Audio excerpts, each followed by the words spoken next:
The purpose of this new program is to explore ideas, the best ideas from the past and present as they pertain to you and me and the mystery of our lives. Ideas about people, why they do the things they do, and why they don't do some of the things they could do. Why they live the way they do, believe the way they do, work and play the way they do. Our most distinguished and eloquent researchers in the field of psychology and psychiatry tell us that our affluent society has not brought us happiness and joy. On the contrary, people in the highly developed, wealthy nations of the world seem to be suffering from a malaise made up of boredom, apathy, and general depression. We know that people are at their best, that is, they seem to be happiest and most energetic, when they're striving toward the fulfillment of what seems to them to be good and worthy ideas. Isn't that true? People move mountains and dance and sing far into the night when they're swept up by a great idea. There's something about the human creature that makes him godlike when he's moved by a great idea, and apathetic, bored, and depressed when he's not. Wherever you find boredom, you'll find the absence of a good idea, in a child or an adult. People are depressed and bored when they know deep down in the very fibers of their being that the life they're living is not what it could be, not what it ought to be.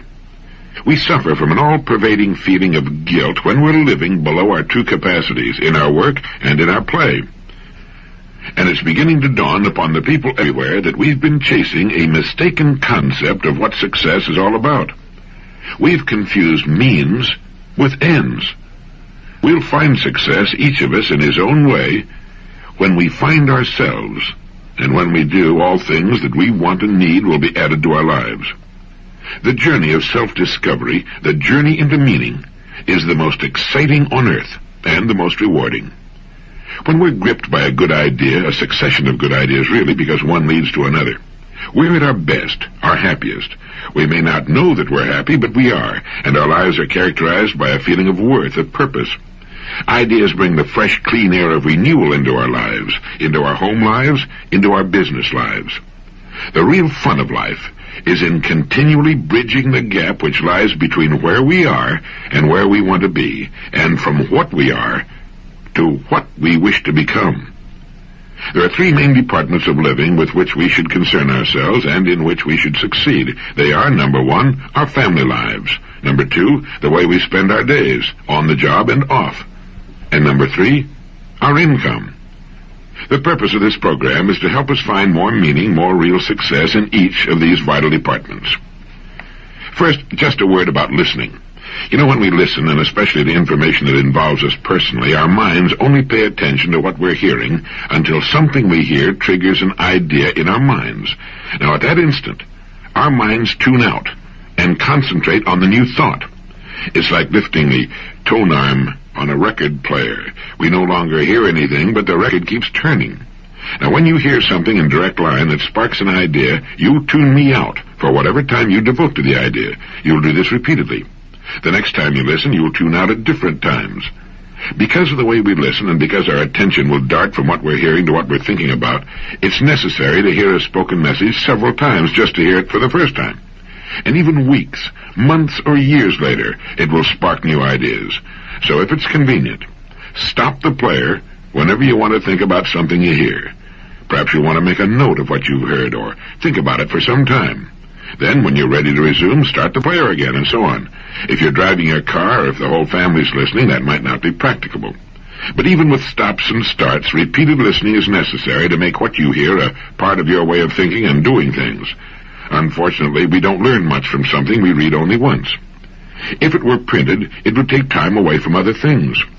In audio form, it can be listened to while we're doing other things, such as commuting to and from work, while traveling on business calls, while dressing, having breakfast, while relaxing after a long day, and so on. Moreover, in this form, it can be heard by all members of the family. If it were only in printed form, it's unlikely that it would be read by more than one, two at most. Another important reason for the cassette tape is that listening is our most effective and effortless way of obtaining information, the most natural way to learn anything. We learned by listening for many years as children before we learned to read. You see, we pluck ideas from speech as we might catch fish from a flowing river. We're not even conscious of the words being used. We listen for ideas, and that's what this program is all about. We learn to read by listening. And for most, reading remains something of a mechanical process from which ideas must be constructed. And finally, the spoken word carries so much more interest and flavor, so much more meaning, and an emotional impact impossible with the printed word. Well, let's begin with this great thought. It has appeared in many forms in man's literature, but I believe it was Emerson who put it best. Nature magically suits the man to his fortunes by making these the fruit of his character. We might experience some difficulty in finding out what we're really like by trying to look inward, but we have only to look about us at our fortunes, for they are the fruit of our character. The late Dr. Maslow, former president of the American Psychological Association, said you judge a person the same way you judge an apple tree, by his fruit, by what he produces. Do you go along with that? It's hard not to, isn't it? Well, what is character? My Random House on a Bridge says character is the aggregate of features and traits that form the apparent individual nature of some person or thing.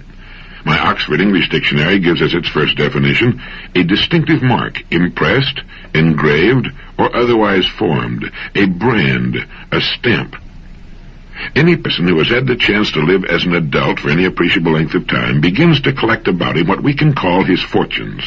They represent a merciless mirror of him as a person. They reflect his nature and constitute, in total, a distinctive mark, a brand, a stamp. Just as you can tell the name of a fruit tree by examining its fruit, you can tell a great deal about a person in the same way. And we can tell a great deal about ourselves. We surround ourselves in an environment, in circumstances, as Professor Jose Ortega y Gasset used the word, which reflect us, and which include our true beliefs. No matter how loudly we talk about what we believe in, our circumstances reflect our true beliefs. They show to others what is important to us. They reflect our degree of maturity at any given stage of our lives. You see, our fortunes are simply the sum total of what we want and believe we are qualified to receive at any given stage of our lives. For our fortunes should change. They should not just accumulate as we get older, they should change in quality. Change to reflect the changing person. If they do not change, it is an indication that we are not changing. If they do not grow in quality, it's an indication that we are not growing and maturing as persons. Our fortunes are the fruit of our character, and our character changes. Someone once said to Dr. Robert Hutchins when he was Chancellor of the University of Chicago with regard to adult education, that you can't teach old dogs new tricks. To which Dr. Hutchins replied, human beings are not dogs, and education is not a bag of tricks. We can grow, through knowledge, with good ideas, and as we grow, our worlds will change to reflect our growth. We outgrow our old selves and shake them off like stiff cocoons, no longer big enough to contain us, and that's as it should be. That's the way a person, a family, an organization of any kind should grow. We might say that a person, or an organization, will grow in proportion to two main conditions. The first concerns his degree of receptivity. Are his windows open to the fresh breeze of renewal in the form of new ideas and creative thinking?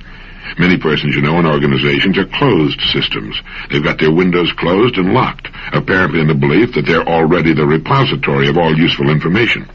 We can all name such persons and such organizations, some quite large, but shrinking. The one thing that always typifies a closed system is that it ultimately begins to shrink, and it will eventually die if it stays closed long enough. Any person or persons making up the management of any sort of organization who feel no need for new ideas, or who do not challenge their own beliefs from time to time, are on the road down toward stagnation and decay. And the second condition governing a person's or organization's growth will be determined by the source or sources of ideas. Now, if our ideas come to us only from those by whom we're habitually surrounded, those who live much as we do, we'll tend to do little more than reiterate and fortify the ideas we already live by. That's also true in an organizational sense. A person can be said to be an organization, indeed a highly complex organization. Like any other sort of organization, the overall success will be determined by the quality of management. Just as the success of any business or other organization depends for its success or failure upon its management, so does the success or failure of a person depend upon the way he manages himself. We're all units of production, We produce things and words and attitudes which reflect our management, and the quality of our product, our total product, will be determined by the quality of our own self-management. Now, we can determine the quality of our overall product by simply assessing what we're being paid for it. It's true for a person, or for a business firm, or any sort of organization.